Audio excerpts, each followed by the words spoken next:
अभी कोई सामने खदोखाल आ जाए। अभी तो बर्ची खाने में सामान इकट्ठा हो रहा है। सियासत में सब एक दूसरे से मिलते हैं। हम सियासी लोग हैं, हम हर एक से रब्ता रखते हैं। तो रब्ते तो पहले भी चलते थे, अभी भी चल रहे हैं और आइंदा भी चलते रहेंगे। जो इस वक्त ऑलमोस्ट फॉरवर्ड ब्लॉक बना के बैठे हैं, मैं सबको ये कहना चाहती हूँ, अवाम आपकी तरफ देख रहे हैं और इतनी बर्बादी और तबाही उनके ऊपर आई हुई है। इमरान खान की सूरत में उससे उनको निजात दिलाई। उम्मीद है कि कामयाबी होगी। इमरान खान साहब इस वक्त अपनी लास्ट लेग्स में, ये एक ऐसा रिस्क है जो लेना चाहिए। इनके ऊपर अदम एतमाद वाली क्या बात है? इनके घर वाले इनके ऊपर एतमाद नहीं करते। बेटी अदालतों में केस भुगत रही है और बाप और बेटे कहाँ भी है? अंदर में। जो अदम एतमाद की बातें कर रहे हैं, इनका सिर्फ एक ही एजेंडा है कि हमारे केसेस से हम किस तरह से निकल सके। इस नाजायज हुक्मरान के खिलाफ अदम एतमाद लाए कि ये जो सारे चोरों का टोला डीजल क्यों सबको इकट्ठा करके हर 3 महीने के बाद कहते हैं गवर्नमेंट को गिरा दो। 30 सालों के बाद पाकिस्तान की असेंबली डीजल के बगैर चल रही है। तो डीजल को एक तो ये मुश्किल पड़ी हुई है कि वो बार-बार खिलाड़ी बना हुआ है, तो ये डरा हुआ है। 30 साल से एक दूसरे को ये डाकू कह रहे हैं। अब छोटे मियाँ को क्या मसला पड़ गया? अगर आपने चोरी नहीं की तो आपको डर किस चीज का है? हाँ, इमरान खान से डर है। एनआरओ मेरे से मांग रहे हो, जिस तरह जनरल मुशर्रफ से लिया था। डाकुओं को एनआरओ नहीं मिलेगा।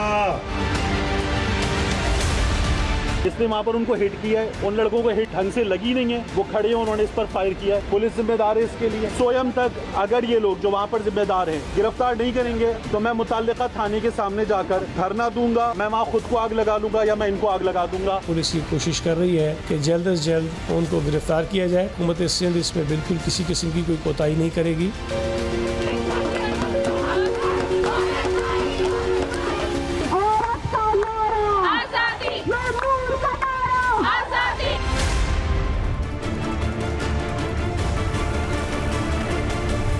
मुल्क की सियासत इस वक्त अपोजिशन की जानिब से अदम एतमाद की कामयाबी और हुकूमत की जानिब से इसी अदम एतमाद की नाकामी की उम्मीदों के दौर से गुजर रही है।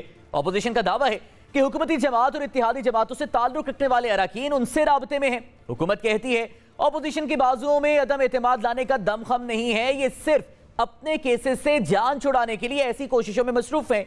जबकि 160 रुपए फी लीटर पेट्रोल डलवाने वाली अवाम कहती है कि अपोजिशन को छोड़े, हमें एनआरओ दे दें कि अब तो मामला घबराने से भी आगे निकल चुका है। क्या मौजूदा हालात में खुद ऑपोजिशन की सफों में अदम एतमाद पर एतमाद पाया जाता है? ये एक सवाल है।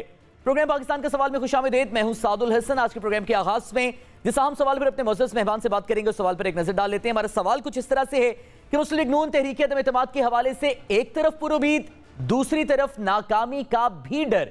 क्या मौजूदा सियासी हालात तहरीक अदम एतमाद के लिए मौजू हैं? इस पर बात करने के लिए हमारे साथ मौजूद हैं पाकिस्तान मुस्लिम लीग नवाज के सीनियर रहनुमा सेनेटर आसिफ किरमानी साहब। सर, बहुत बहुत शुक्रिया हमें वक्त देने के लिए। सर, सबसे पहले तो ये बताइएगा कि एक हफ्ता पहले पीडीएम की जानिब से, आपकी जानिब से अदम एतमाद का ऐलान किया गया, क्या कोई टाइम फ्रेम अब तक तय किया गया है? कब तक फाइनली अदम एतमाद की तहरीक लाई जाएगी? सर, बिस्मिल्लाहिर्रहमानिर्रहीम। देखिए, ये इस पर काम जारी है इत्तेहादियों से, और वो पीटीआई के अरकान जो अपनी हुकूमत से नाराज़ हैं, गैर मुतमईन हैं, इस महंगाई, गुर्बत, बेरोज़गारी की वजह से वो सामना नहीं कर पा रहे अवाम का, तो वो उन लोगों से राब्ते जारी हैं मरकज़ी क़यादत के।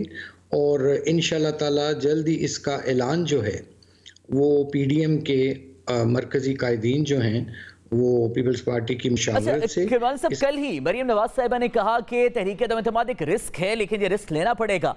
क्या पीएमएल-एन को कोई उम्मीद है इसकी कामयाबी की, या अभी भी कोई डर है इसके नाकामी का भी? देखिए, उम्मीद पर तो दुनिया कायम है और life itself is a risk. तो इस वक्त तो जैसे आपका प्रोग्राम है ना कि पाकिस्तान का सवाल, तो इस वक्त तो पाकिस्तान के सवाल की और वजूद की बात हो रही है। और जिस तरह देखिए ना कि पाकिस्तान जो है वो तो गरीब और मिडिल क्लास के लिए कायद-ए-आज़म ने बनाया था, और जो यहाँ 95% लोग हैं वो गरीब या मिडिल क्लास के लोग हैं। और जितनी महंगाई, गुर्बत, बेरोज़गारी हुई है पिछले 3.5-4 सालों में, उसने मिडिल क्लास का तो सफाया कर दिया। मिडिल क्लास एक बैकबोन होती है किसी भी माशरे में, जो डॉक्टर्स, इंजीनियर्स, लॉयर्स, टेक्नोक्रेट्स, वकला प्रोड्यूस करती है। वो तो फारिग हो गई है इस वक्त, उसकी तो बेड़ा गर्क हो गया। तो इस वक्त सवाल है कि जिन लोगों के लिए ये पाकिस्तान बना था उनको भी कम से कम इस चीज़ का एहसास दिलाया जाए कि भाई ये आपका ही मुल्क है और हमें जो आप महंगाई, गुर्बत और बेरोज़गारी की चक्की में पिस रहे हैं, अपोजिशन आपके साथ है। और इसलिए ये रिस्क कह लें, इसको जो मर्जी कह लें, मैं तो समझता हूं कि ये this is the first step in. Kirmani साहब, आप खुद भी एक सीजन सियासतदान हैं, सियासत के बहुत से उतार चढ़ाव आपने देखे हैं और मौजूदा हालात को आप बेहतर समझते हैं। क्या मौजूदा हालात को देखते हुए आप जाती तौर पर कितने % पुरुमीद हैं तहरीक अदम एतमाद के कामयाब होने पर? इस वक्त ये कामयाबी या नाकामी से बहुत आगे चली गई है। जैसे मैंने पहले अर्ज किया ना, it's the matter of survival of our country, जिसकी इकोनॉमी को IMF में गिरवी रख दिया गया है। हर दूसरे तीसरे दिन पेट्रोल, गैस, बिजली की प्राइसेस और वो कमोडिटीज़ जो गरीब के इस्तेमाल की हैं, आटा, दाल, चीनी, घी, जो यहाँ डोमेस्टिक तौर पे प्रोड्यूस होती हैं, उनकी कीमतें आसमानों को छू रही हैं। गरीब का तो बेड़ा गर्क हो गया है। तो इसलिए मैं समझता हूँ कि ये कामयाबी नाकामी से ज़्यादा ये अवाम की तर्जुमानी है। इस वक्त अवाम जो हैं वो ये देख रहे हैं बड़े गौर से, वो माइक्रोस्कोपिकली देख रहे हैं कि कौन लोग हैं जो उनको उनकी मुश्किलात का एहसास करते हुए इस हुकूमत के ख़िलाफ़ अदम एतमाद ला के हमारी जान छुड़ाएं। और इसमें वो लोग जो आज हुकूमत के साथ बज़ाहिर खड़े आपको नज़र आते हैं, जिनमें से अक्सरियत के राब्ते भी PDM के साथ हैं, तो ये तो उनको भी सोचना है ना कि अगर कल को इस मुल्क में उन्होंने इलेक्टोरल पॉलिटिक्स करनी है, इस मुल्क में इलेक्शन होना है, तो किस मुंह से जाएंगे लोगों के पास? लेकिन किरमानी साहब, इन्हीं लोगों के हवाले से जो हुकूमती अरकान और इत्तेहादी जिनकी आप बात करते हैं कि आपसे राबतों में हैं, अब जब पार्लियामेंट में कानून साजी होती है तो आपसे राबतों वाले इत्तेहादी भी अपनी ही जमात को वोट देते हैं। तो जो इत्तेहादी या जो अरकान पार्लियामेंट में अपनी जमात के खिलाफ नहीं खड़े होते, आप उन पर कैसे एतमाद कर सकते हैं या भरोसा कर सकते हैं कि वो अदम एतमाद में आपका साथ देंगे? देखिए, ये अब अपोजिशन के या भरोसा करने या बात नहीं है।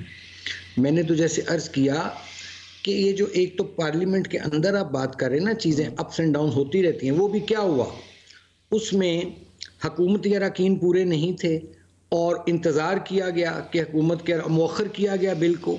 फिर जब हुकूमत के अरकान पूरे हुए, फिर भी 29 पे टाई फंस गई। उस पर चेयरमैन साहब ने अपना जो उनका राइट, लीगल तो बनता है, कॉन्स्टिट्यूशनल राइट, उन्होंने ट्रायरी बेंच को वोट डाल दिया। लेकिन बात जो है असूलन क्या होना चाहिए था कि जब एक दफ़ा मौखर कर दिया गया था तो इसको काउंसिल ऑफ कॉमन इंटरेस्ट के पास लेके जाते इस बिल को, वहाँ भी बुलडोज किया गया इसे। खैर, coming back to your question, गुजारिश ये है कि ये बहुत बड़ी एक बात है जो अदम एतमाद है।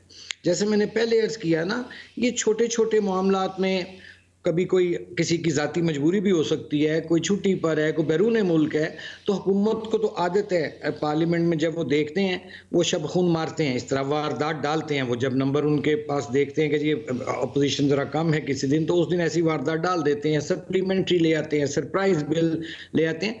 लेकिन अदम एतमाद एक और बात है। अदम एतमाद एक वो चीज़ है कि जिसकी बाकायदा तारीख का ऐलान किया जाएगा और उस दिन हर जमात जो है वो इस चीज़ को इंश्योर करेगी कि उसके तमाम मेंबरान मुल्क में जो बैरून मुल्क हैं वो मुल्क में हों और इंश्योर किया जाए कि उसकी 100% उनकी प्रेजेंस हो। इसलिए मैं समझता हूँ कि अदम एतमाद is a big show, it's a big event. उस पर कोई भी इस तरह गैर हाजिर नहीं हो सकता। और अगर इत्तेहादी जमातों ने और दूसरे जो नाराज अरकान हैं, जो अभी तो हमारे आप देखे ना, उन्होंने तो जाना है इलेक्शन में कल कलां को। मैं तो पहले अर्ज कर रहा हूँ कि जो कारकर्दगी है PTI की, आज ये देख लीजिए ना, वो गैलप का एक सर्वे आया है, उसमें उन्होंने पंजाब में, KP में और सिंध में बताया कि नवाज शरीफ साहब की कारकर्दगी सबसे आगे है और लोग उनकी कारकर्दगी से मुतमईन हैं और PTI बहुत नीचे नजर आती है। तो ये वो हकायक हैं जो जाहिर है जिनका सामना जो हकायक तो आप बयान कर रहे हैं और इत्तेहादी जमातों का आप भी जिक्र कर रहे हैं, अपोजिशन से राब्ते में भी है। इत्तेहादी जमातों में काफी क्या आपको क्लियर पोजीशन पे नजर आ रही है? क्योंकि बज़ाहिर हुकूमत उनको वजारतें देने की पोजीशन में लग रही है, आपके पास उन्हें ऑफर करने को क्या है? देखिए, एक है पावर पॉलिटिक्स। अगर तो ये जमातें पावर पॉलिटिक्स करना चाहती हैं तब भी उनकी मर्जी है, यानी इक्तदार की सियासत।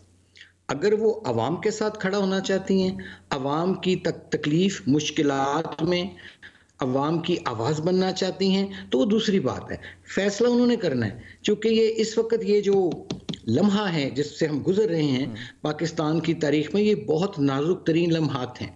इस वक्त लोग जो हैं, मेजॉरिटी जो सी है ऑफ पीपल ऑफ पाकिस्तान, वो अदम एतमाद कर चुकी है इस हुकूमत पर। खुद वज़ीर आज़म साहब ने अपनी काबीना पर अदम एतमाद कर दिया, जो वो टॉप 10 की उन्होंने एक लिस्ट दी और बाकी लोगों को फारिग कर दिया कि भाई ये तो इस काबिल ही नहीं है।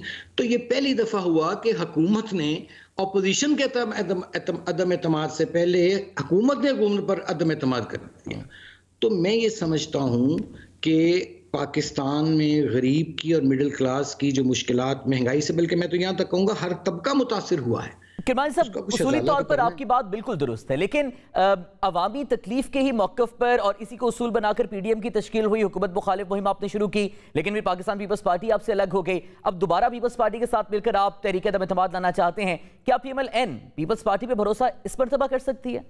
सियासत में देखिए, हर पार्टी का एक अपना मंशूर होता है, हर पार्टी का अपना एक तरीक़ाकार होता है, लेकिन जब अवाम और मुल्क की बका का सवाल आ जाए तो फिर मिनिमल एजेंडा पर तमाम जमातों को इकट्ठा होना पड़ता है। माजी में भी हुई हैं और यही इस दफ़ा भी हो रहा है कि हम एक दूसरे के खिलाफ इलेक्शन लड़ेंगे। कल को पीपल्स पार्टी हमारे खिलाफ लड़ेगी, हम उनके खिलाफ लड़ेंगे, लेकिन उससे पहले कम से कम जिन मुश्किलात का अवाम शिकार हैं, उस मिनिमल एजेंडे पे हम लोग मुत्तफिक हैं कि इस हुकूमत को हर आईनी तरीके से अगर घर भेजा जा सकता है, क्योंकि एक एक लम्हा जौन सा है वो अवाम पर भारी गुजर रहा है। तो मैं समझता हूं कि इसमें कोई ऐसी बात नहीं है जो दोबारा। ठीक है, पीपल्स पार्टी का तो आपने बताया कि आपकी अपनी जमात एक पेज पर है तहरीक अदम एतमाद को लेकर। मरियम नवाज साहिबा और शहबाज शरीफ साहब क्या मुत्तफिक है दोनों अदम एतमाद पर? देखिए, हर जमात में लोगों के अपना ओपिनियन होता है, राय होती है और उसका एहतराम किया जाना चाहिए। हमारी जमात में भी कुछ लोगों का पहले ये ख्याल था कि अदम एतमाद की तहरीक, चूँकि फिर कुछ उसमें बात फिर और तरफ निकल जाती है कि कुछ फ़ोन कॉल्स का जिक्र आ जाता था, कुछ एक्सटर्नल प्रेशर्स का जिक्र आ जाता था कि जी इनके होते हुए कैसे अदम एतमाद कामयाब होगी। लेकिन अब जो तमाम लोग हैं हमारे, वो चूँकि सेंट्रल एग्जीक्यूटिव कमेटी की मीटिंग हुई, नवाज शरीफ साहब के सामने सब ने अपनी अपनी राय का इजहार किया और फिर फाइनली कंसेंसस से, नवाज शरीफ साहब की मुशावरत से, फिर अब तमाम PMLN जौन सी है वो इस बात पर मुत्तफिक है कि चूँकि अदम एतमाद एक आइनी तरीका है और आइनी हक भी है, जमहूरी हक है, और इसमें पीपल्स पार्टी और दूसरी जमातें खुसूसन, जैसे मैंने अर्ज़ किया, इत्तेहादी भी सोच रहे हैं, मजबूर हो गए हैं सोचने पे, और PTI के अंदर बहुत बड़ी तादाद है जो कि हमारी मरकज़ी कायदीन से राब्ते में है। तो एक मिल रही है, जब एक आपको मौका मिल रहा है कि अवाम की मुश्किलात का अजाला अगर हो सकता है तो उस पर PMLN मुत्तफिक है और उसके अंदर कोई दो राय नहीं है। जरा यहाँ पे लॉन्ग मार्च के हवाले से बताइए, क्या लॉन्ग मार्च और तहरीक अदम एतमाद आपकी अलग अलग हिकमत अमली अपोजिशन की, या फिर तहरीक अदम एतमाद की वजह से लॉन्ग मार्च किसी पॉइंट पे आप लोग मौखर कर सकते हैं? मैं ये समझता हूँ कि अगर अल्लाह को मंजूर हुआ और तहरीक अदम एतमाद कामयाब होगी तो फिर तो लॉन्ग मार्च की नौबत नहीं आएगी ना जी। तो लेकिन पहला स्टेप जो है, देखें, चाहे वो तहरीक अदम एतमाद है या लॉन्ग मार्च है, दोनों जो हैं वो एक आइनी तरीके हैं। मतलब जमहूरियत में, डेमोक्रेसी में, माजी में भी तहरीकें एक दबाव का ज़रिया होती हैं और तर्जुमानी करती हैं। तहरीकें जो हैं, तहरीक जो हैं, वो अवाम की मुश्किलात की तर्जुमानी करती हैं और उसका ये हमारे पास फोरम भी मौजूद है। तो पहले हमने सोचा कि जी हम जब नंबर हमारे पास हम पूरे कर सकते हैं और हमें उम्मीद है, तो क्यों ना हम पहले लॉन्ग मार्च की नौबत ही। क्या आपकी टाइमलाइन में तहरीक अदम एतमाद आपके लॉन्ग मार्च की तारीख यानी 23 मार्च से पहले आ सकती है? मुझे उम्मीद है जी कि उससे पहले आनी चाहिए। अच्छा, इकराम साहब, ये भी हमें बताइएगा कि जो जहांगीर तरीन ग्रुप है, क्या उनके अरकान के साथ आपके कुछ राब्ते चल रहे हैं? अब सारी चीज़ें तो मैं आपके प्रोग्राम में नहीं अर्ज कर सकता, लेकिन मैं ये बता दूं कि बहुत से लोगों से जो हुकूमत की हुकूमती अरकान है वो नाला हैं हुकूमत अपनी से, डिफरेंट वजूहात की बुनियाद पर। लेकिन इस बात पर वो भी मुत्तफिक हैं, तमाम लोग जितने भी, बेशक वो PDM से बाहर हैं और हुकूमती अरकान भी, वो ये समझ, इस बात पर सारे इत्तफाक करते हैं, इसको कोई डिनाई नहीं करता कि आज गरीब गरीब तर हो गया, अमीर अमीर तर हो गया, और ये कायदे आज़म का पाकिस्तान हरगिज नहीं है। कम से कम मैं नहीं सिर्फ कायदे आज़म का पाकिस्तान अब समझ। अच्छा किरमानी साहब, बेशक सारी बातें आप हमारे प्रोग्राम में ना बताइए, लेकिन वो जो वफाकी वज़रा जो एहसन इकबाल साहब कहते हैं कि आपसे राब्ते में, या जो हुकूमती अरकान आपसे राब्ते में हैं, उनमें से किसी के बारे में बता सकते हैं आप? तादाद है 5 से 6 हैं, बस इतना मैं अर्ज कर सकता हूँ, इससे ज्यादा मेरी हैसियत नहीं है। ठीक है, बहुत बहुत शुक्रिया आसिफ किरमानी साहब हमारे साथ मौजूद थे और सारी सियासी सूरत हाल पर मुस्लिम लीग नून के मौक़िफ़ और नुक्ता नज़र से मैं आगाह कर रहे हैं। नाज़रीन, यहाँ पर वक्त तो एक ब्रेक का, ब्रेक से वापस आएंगे और दीगर मामला पर आपसे बात करेंगे।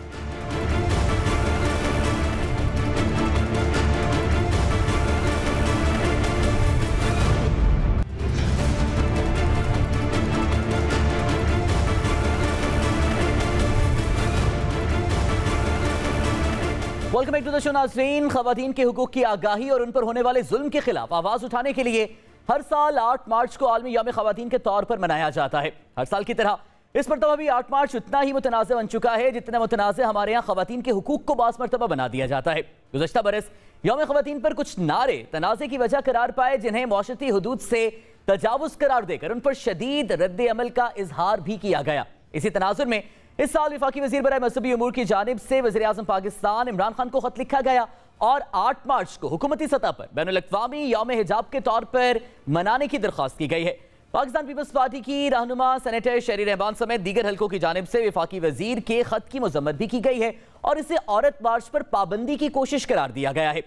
क्या औरत मार्च पर लगाए जाने वाले नारों पर एतराज़ करने वाले तबकात हर साल ख़वातीन पर होने वाले जिनसी तशद्दुद, तेज़ाब गर्दी, गैरत के नाम पर कत्ल, घरेलू तशद्दुद और हरासमेंट समेत दीगर मज़ालिम पर भी अपनी आवाज़ उठाते हैं? ये एक सवाल है। ब्रेक के बाद प्रोग्राम के सेगमेंट में जिस अहम सवाल पर अपने मौजूद मेहमान से बात करेंगे, हमारा सवाल कुछ इस तरह से है कि वफाकी वज़ीर बराए मज़हबी उमूर की औरत मार्च के हवाले से वज़ीर आज़म को ख़त और यौम हया मनाने की तजवीज़, क्या हुकूमत को इस मामले में मदाखलत करनी चाहिए? इस पर बात करने के लिए हमारे साथ मौजूद है वफाकी वज़ीर बराए मज़हबी उमूर जनाब नूरुल हक कादरी साहब। सर बहुत बहुत शुक्रिया हमें वक्त देने के लिए।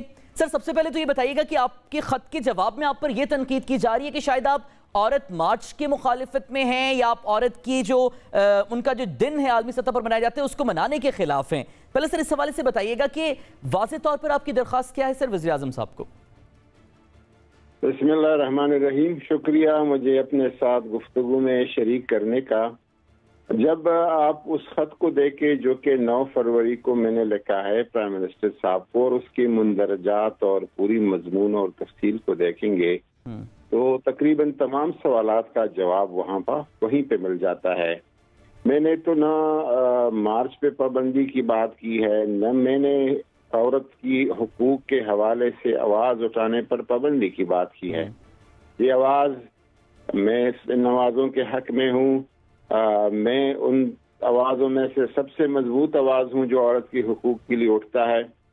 मैंने उस खत में भी औरत को जो पाकिस्तानी मुआशरे में पाकिस्तानी औरत के जो मसाइल है, जिसमें जबरी निकाह है, जिसमें तालीम के मौक़े की कमी है, जिसमें उनके नफका को न पहुँचाना है और गैर इंसानी सलूक और रवैयों के जिस तरह उनसे किया जा रहा है, घरेलू तशद्दुद के हवाले से, इन सारी चीज़ों के हवाले से, विरासत से महरूमी के हवाले से, ये सारे हवाले मैंने उसमें रेफरेंसेस दिए हैं कि इस पे बात होनी चाहिए और यही दिन है कि इस पे बात हो जाए।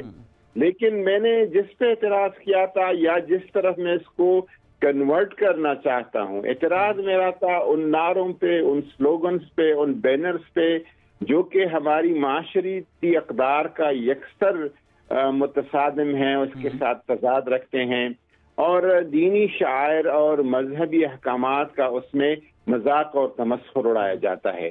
और दूसरा जिसको कन्वर्ट करने की मैंने बात की कि फ़िलहाल जो हिंदुस्तान में वाक़या हुआ है और जिस तरह वहाँ पे एक औरत, एक मुसलमान खातून जिस तरह जहनी अजियत और तकलीफ में मुब्तला है, वो हिजाब का इस्तेमाल नहीं कर सकती, वो मजहबी शायर की पाबंदी नहीं कर सकती, अपनी मर्जी के लिबास नहीं पहन सकती, मैंने सवाल ये उठाया है कि औरतों की हुकूक के लिए आवाज़ उठाने वाली तंजीमात, इंसानी हुकूक की तंजीमात, उस पे बात करें और उसको इस दिन के हवाले से उजागर करें। सर, जो जिन मसाइल का आप जिक्र कर रहे हैं और जो आपने इस खत की तजावीज़ में दूसरे नंबर पर भी जिन मसाइल की निशानदही की हुई है, औरत मार्च मुंतज़मीन भी इन्हीं मसाइल पर बात करते हैं और हर साल इसी हवाले से नारे भी लगाते हैं। और अभी भी जैसे आप जिक्र फरमा रहे हैं कि भारत में ख़वातीन को अपनी मर्जी का लिबास पहनने की इजाज़त नहीं है, अगर मुसलमान ख़वातीन हिजाब पहनना चाहती हैं तो उन पर पाबंदी लगाई जाती है।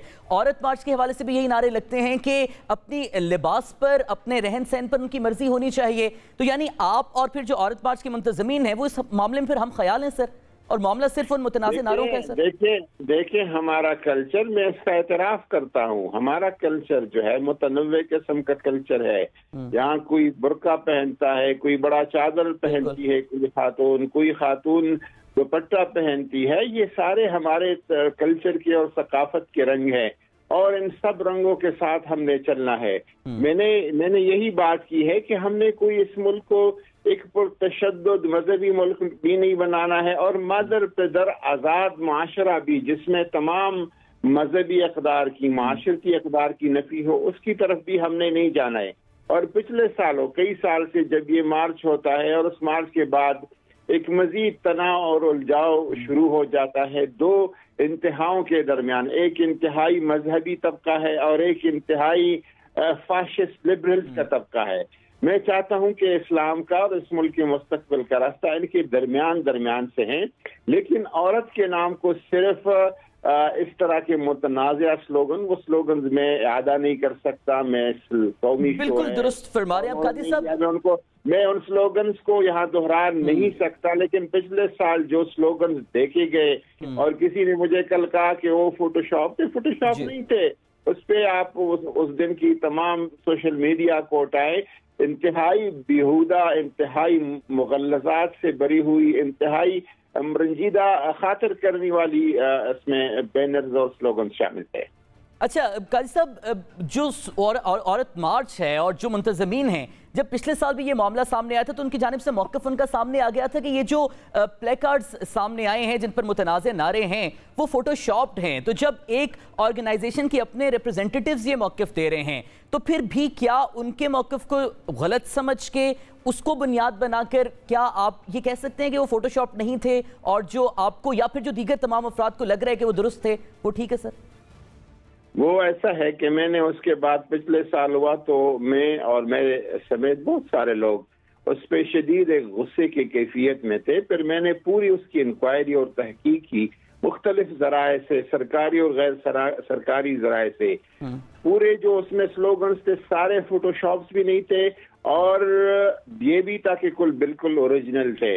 ऐसा भी नहीं था कि सारे फोटोशॉप्स थे, कुछ फोटोशॉप थे, कुछ जो है वो ओरिजिनल वो स्लोगन और वो बैनर्स थे जो वहाँ पे उन मुजाहिरों के दरमियान उठाए गए और लहराए गए।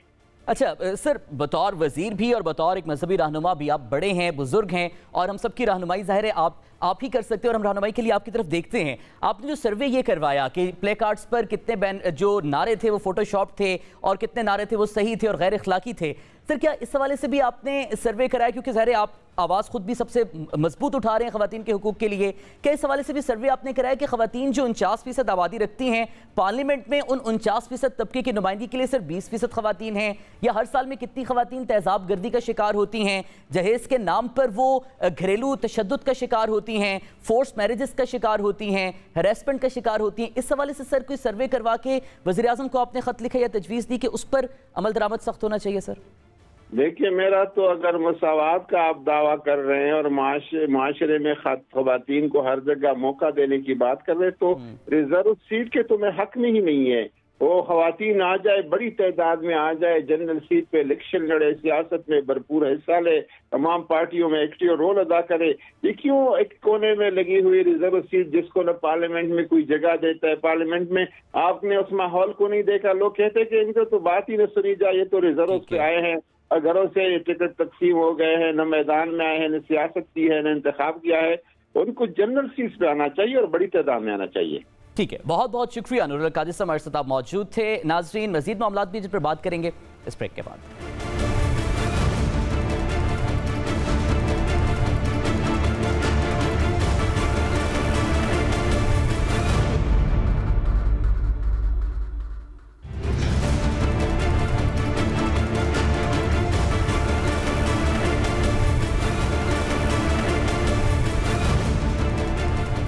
Welcome back to the show नाज़रीन। खैबर पख्तूनख्वा में बल्दियाती इंतखाबात के पहले मरहले में उम्मीदों पर पानी फिरने के बाद पाकिस्तान तहरीक इंसाफ ने पार्टी की तंजीम साजी की खातिर तमाम सूबों में अहम शख्सियात को जिम्मेदारियां सौंप दी। सिंध में विफाकी वजीर अली जैदी, जो कि PTI सिंध के सदर भी हैं, उनकी जानिब से सीनियर नायब सदर हलीम आदिल शेख और नायब सदर अली जनेजो ने नोटिफाई होने के कुछ ही देर बाद अपने ओहदों से इस्तीफा दे दिया। PTI सिंध में पीपल्स पार्टी के खिलाफ 27 फरवरी को लॉन्ग मार्च का ऐलान भी कर चुकी है। ऐसे में सिंध में इस्तीफे क्या पाकिस्तान तहरीक इंसाफ के लिए परेशान कुन हो सकते हैं? एक सवाल है। ब्रेक के बाद इस्लाम सेगमेंट में जिस अहम सवाल पर अपने मोअज़्ज़ज़ मेहमान से बात करेंगे, उस सवाल पर एक नजर डाल लेते हैं। हमारा सवाल कुछ इस तरह से है, तहरीक इंसाफ सिंध में अहदेदारों के ऐलान के साथ ही इस्तीफे वज़ीर आज़म इमरान खान के लिए क्या पैगाम है? हमारे साथ बात करने के लिए मौजूद हैं पाकिस्तान तहरीक इंसाफ के रहनुमा और opposition leader Sindh assembly Haleem Adil Sheikh sahab. Sir, बहुत बहुत शुक्रिया में वक्त देने के लिए। सर, आपकी क़यादत में PTI सिंध के अंदर बहुत इफेक्टिव अपोजिशन कर रही है, इसमें कोई शक नहीं है। पार्लियामेंट के अंदर भी, पार्लियामेंट के बाहर भी बहुत मुतहर्रिक हैं आप। लेकिन सर, अब सिंध के अंदर PTI की तंजीम साजी में भी आपका अहम किरदार होगा सर? देखिए, मेरा मतलब यह है कि अल्हम्दुलिल्लाह पार्टी एक टीम की तरह होती है और टीम में मुख्तलिफ प्लेयर्स के मुख्तलिफ जिम्मेदारियां होती हैं। मेरा चूंकि किरदार असेंबली के अंदर है, अपोजिशन लीडर का बहुत बड़ा एक मुश्किल किरदार है, क्योंकि यहाँ से 37 डिपार्टमेंट्स हैं, सिंध गवर्नमेंट है, फिर सिंध गवर्नमेंट की जो क्रिमिनल गवर्नेंस है और जो उनकी तबाहकारियाँ हैं, उससे निपटने के लिए एक फुल टाइम अपोजिशन लीडर की जरूरत होती है। तो उसके अंदर बाकी पार्टी अल्टीमेटली जो पैरा होता मेरा ये है कि मैं पार्टी का वर्कर हूँ और वही मेरी असल शनाख्त है, असल पहचान है। इमरान खान का एक सिपाही हूँ, तो अल्हम्दुलिल्लाह पार्टी के लिए तो अवेलेबल है और इंशाअल्लाह तंजीम साजी में जो भी पार्टी को एक मदद की जरूरत होती है, पार्टी का साथ देनी है, पार्टी के साथ ही जिम्मेदारियां होती हैं। इसको की जिम्मेदारी पार्टी चेयरमैन इमरान खान साहब ने हमारे अली जैदी साहब को दी है। वो तंजीम साजी कर रहे हैं, लेकिन हम सब उनके साथ हैं, उनकी टीम का हिस्सा हैं और मिलकर उनका हाथ बटा रहे हैं ताकि और बेहतरीन तंजीम साजी हो सके। शेख साहब, अली जैदी साहब भी ज़ाहिर है अपने जो वजारत है उसके पोर्टफोलियो के साथ सिंध में भी हम जो जिम्मेदारी उन्हें मिली है उससे सर अंजाम दे रहे हैं। आपने अपने आप को प्रूव किया of all the workers as opposition leader Sindh भी, और ज़ाहिर है आपकी कारकर्दगी को देखते हुए आपको वो अहम जिम्मेदारी सौंपी गई जो आपने ज़ाहिर है ज़ाती मसरूफियात की बिना पे माजरत कर ली। लेकिन सर, आप क्या नहीं समझते कि जिस तरह से आपने अपने आप को एज अपोजिशन लीडर प्रूव किया, पार्टी अगर आपको जिम्मेदारी दे रही है तो आप पे भरोसा है, आप निभा सकते हैं उसे सर? देखिए, मैं पहले ये तो सीनियर वाइस प्रेसिडेंट था, मैं 2015 में सीनियर वाइस प्रेसिडेंट था, आज से 7 साल पहले। उसके बाद मैं सीनियर एग्जीक्यूटिव वाइस प्रेसिडेंट भी रहा पार्टी का, मैं पार्टी का जनरल सेक्रेटरी भी रहा और मैं पार्टी का सूबे का सदर भी रहा। इस अली जैदी भाई से पहले मैं सदर था, फिर रीजन बन गए थे, मतलब इनसे पहले मैं सूबे का सदर रहा हूँ और मरकजी नायब सदर भी रहा हूँ। तो ये मतलब मैं पार्टी के लिए बहुत सारी जिम्मेदारियां पहले भी करता रहा हूँ और अब भी कर रहा हूँ और इंशाल्लाह आइंदा भी करूंगा। ये मेरा मतलब ये है कि मैं तो पार्टी के लिए अवेलेबल हूँ, लेकिन पिछले दिनों काफी सारे नए लोग पार्टी में शामिल हुए हैं, गौस अली शाह साहब, जफर अली शाह साहब और बासलाम रहीम साहब, और इसके अलावा भी सेकंड ईयर में भी बड़ी तादाद में लोग शामिल हुए हैं। हम चाहते हैं कि नए लोगों को या पुराने जो हमारे साथ बैठे हुए हैं जिनके पास कोई, क्योंकि सिंध में हम अपोजिशन में हैं, दीगर सूबों में तो हमारे मिनिस्टर भी हैं, सब कुछ है, सिंध में अपोजिशन में, तो हमने कहा कि इसमें इस ओहदे पे बेशक किसी और को ले आया जाए, क्योंकि मैं तो इस और सभी ओहदों में पहले काम कर चुका हूँ। बिल्कुल तो, ठीक है। और देखिए, एक होती है एक वजारत, अपोजिशन लीडर को तो 37 वजारतों को निपटना होता है असेंबली के अंदर, और वहाँ बड़ी जंग चल रही होती है। तो बहुत बड़ा चैलेंज है, क्योंकि यहाँ एक माफिया से टकराव है पीपल्स पार्टी से हमारा। अच्छा सर, पीपल्स पार्टी ने तो अपने 27 फरवरी के लॉन्ग मार्च के रूट का भी बाकायदा ऐलान कर दिया हुआ है। आपकी जानिब से क्या तफसीलात अब तय कर ली गई हैं कि आपने जो पीपल्स पार्टी के खिलाफ सिंध में लॉन्ग मार्च करना है उसके हवाले से क्या रूट होगा और क्या फाइनलाइज किया गया सर? जी बिल्कुल, हमारे पार्टी के प्रेसिडेंट अली जैदी साहब ने इसको, हमारी प्रेसिडेंशियल एडवाइजरी कमेटी है, मैं एडवाइजरी कमेटी का मेंबर भी हूँ। मैं बता दूं कि मतलब हम एडवाइजरी कमेटी में हम साथ बैठे हैं, पार्टी की डिसीजन मेकिंग में, पार्टी की मशावरत में, पार्टी के काम में, हम उस एडवाइजरी काउंसिल का मेंबर हूँ मैं सिंध प्रोविंस की। तो उसके अंदर तकरीबन अल्हम्दुलिल्लाह 26 तारीख से रूट सारा तय हो गया है और एक एक चीज, एक एक स्टॉप, एक एक रूट, हर चीज डिसाइड हो चुकी है, जिसको एक लाजिमी बात है कि प्रेसिडेंट सिंध खुद अपनी प्रेस कॉन्फ्रेंस में उसको अनाउंस करेंगे और डिटेल्स बताएंगे, लेकिन हमारा भी पूरा रूट प्लान फाइनलाइज हो चुका है सारा। ठीक है, बहुत बहुत शुक्रिया हलीम आदिल शेख साहब, हमारे साथ आप मौजूद थे। नाज़रीन, ब्रेक से वापस आएंगे और दोबारा आपसे बात करेंगे।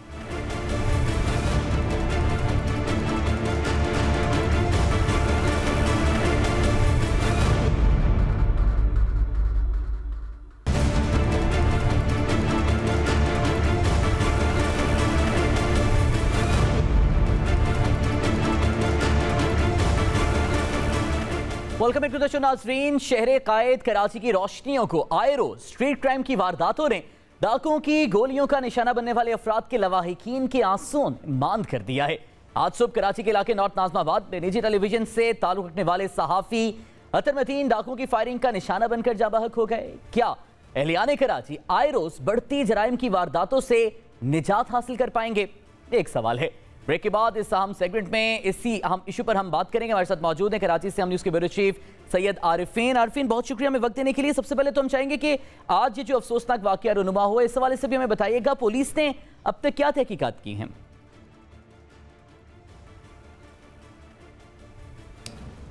एडिशनल आईजी कराची की जानिब से साथ एक कमेटी बना दी गई है जिसकी सरबराही डीआईजी वेस्ट नासिर आफ्ताब कर रहे हैं। उनके साथ इस कमेटी के अंदर एसएसपी एसआईयू और एसएसपी सेंट्रल भी शामिल है। अब तक मुख्तलिफ जो सीसीटीवी वहाँ पे उस इलाके के अंदर और उस मुकाम पे जहाँ पे ये वाक़या पेश आया उसमें जो मौजूद थी वो सीसीटीवी इस वक्त कलेक्ट की जा रही है, उसको जमा किया जा रहा है और उनकी ट्रैकिंग की जा रही है।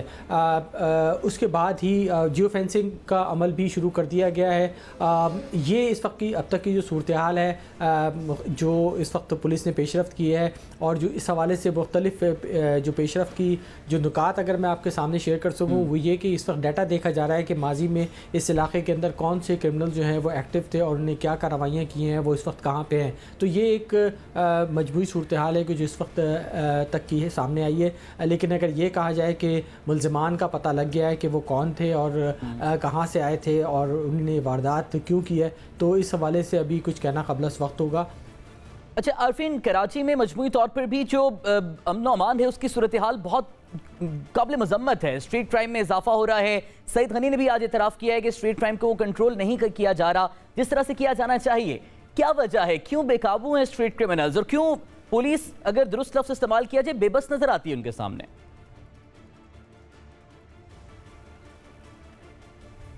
साथ इसके ज़िम्मेदार हम सिर्फ हुकूमत सिंध को नहीं ठहरा सकते, इसका ज़िम्मेदार हम सिर्फ सिंध पुलिस या कराची पुलिस को नहीं ठहरा सकते।